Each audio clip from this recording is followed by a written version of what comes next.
ఈ రోజున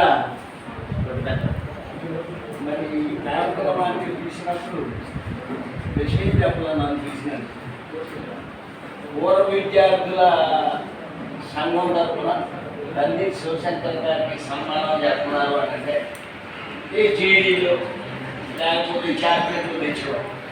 అందులో బర్త్డే కనుక ఇలాంటి బర్త్డేలు జరపడం అనేది పూర్వ విద్యార్థుల్లో నాకు ఇప్పుడున్నదంతా ప్రజెంట్ విద్యార్థులు అయి ఉంటారు. పూర్వ విద్యార్థులు చాలా లిమిట్గా కనపడతారు. పూర్వ విద్యార్థులు కూడా కలెక్ట్ చేసి ఒక నెల రోజుల క్రితం ఇటువంటి వ్యక్తికి సన్మానం చేయడం అనేది ధర్మం.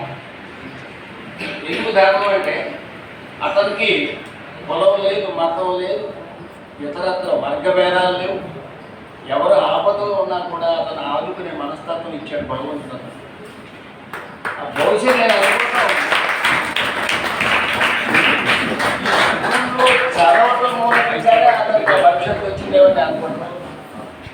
ఈ స్కూల్లో 1967లో నేను కూడా చెడుగురు పోటీల్లో పార్టిసిపేట్ చేశాను. మున్సిపల్ స్కూల్లో అప్పుడు అవధాని మాస్టర్ గారు అని ఆయన ఉండేవాడు.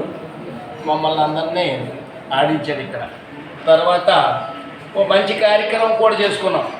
మా తన్నీరు వారి పిల్లని మా అబ్బాయికి ఇక్కడే వివాహం చేశాం, భారీ ఎత్తున చేశాం. ఇది నిజంగా నాకు అనుబంధం ఇచ్చింది. నిజంగా నేను ఓల్డ్ స్టూడెంట్ని కాదు, ఇంకితరత్ర కాదు. ఆ అనుబంధం ఇక్కడ తీసుకొచ్చి ఈ శివశంకర్ గారి బర్త్డే ఆ అవకాశాన్ని ఉపయోగించుకునే దానికి ఉపయోగపడింది. అలాగే శివశంకర్ని ఫాలో అవ్వాలి అనే ఉద్దేశంతో